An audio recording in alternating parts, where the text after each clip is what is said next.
नमस्ते। मैं श्रीमती सुशीला पाल आप सबका स्वागत करती हूँ। उम्मीद करती हूँ कि छुट्टियां आप लोग बहुत मजे से गुजार रहे हो, बहुत आनंद आ रहा है। वैसे इस लॉकडाउन पीरियड में आप लोग कहीं अधिक घूम फिर तो नहीं पा रहे हो, इसलिए मैंने सोचा क्यों ना आप लोगों के पसंद का कुछ वीडियो बनाया जाए, और इसलिए आज मैं आप सबके लिए कहानी लेकर आई हूं। कहानी में आप लोगों को बताती हूं। वैसे आप लोग इस कहानी का शीर्षक और सीख स्वयं विचार कीजिए और कहानी के अंत तक उसे समझ लीजिए। वैसे अंत में मैं आप लोगों को इस कहानी का शीर्षक अवश्य बताऊंगी। ऐसा है कि 4 चोर थे। उन्होंने एक अमीर व्यक्ति के घर चोरी की और बहुत सारा धन लूटा। उस लूट से वे चारों बहुत ही प्रसन्न थे और उन्होंने विचार किया कि इस लूट के धन का बंटवारा वे कहीं जंगल में दूर जाकर करेंगे। अब वे सब जंगल की ओर गए।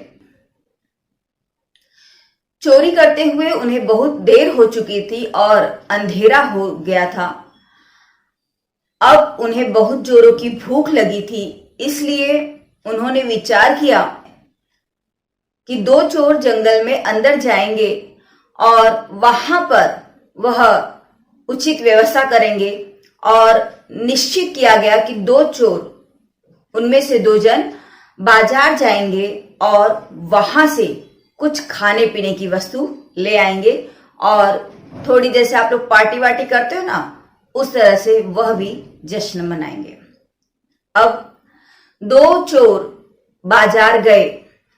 खाने पीने की वस्तुएं खरीदते हुए उनके मन में लालच जगा और उन्होंने विचार किया कि क्यों ना इस संपूर्ण लूट के धन को वे स्वयं आपस में ही बांट लें।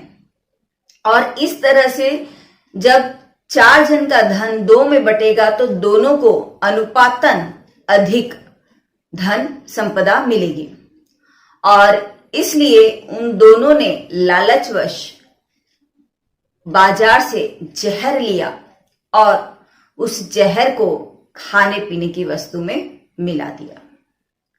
यहां जो 2 चोर धन बांट रहे थे और पानी की उचित व्यवस्था हो सके यह देख रहे थे, उनके भी मन में यही विचार आया और लालच के चलते उन्होंने भी यह निश्चित किया कि क्यों ना यह धन हम दोनों में बटे। और इसलिए वे दोनों भी कुआं देख आए, जहां पर उन्होंने यह निश्चित किया कि उस कुएं के पास वे हाथ मुंह धोने के बहाने जाएंगे और बाजार से आए हुए चोरों को वे उस कुएं में ढकेल देंगे। और हुआ भी ऐसा ही।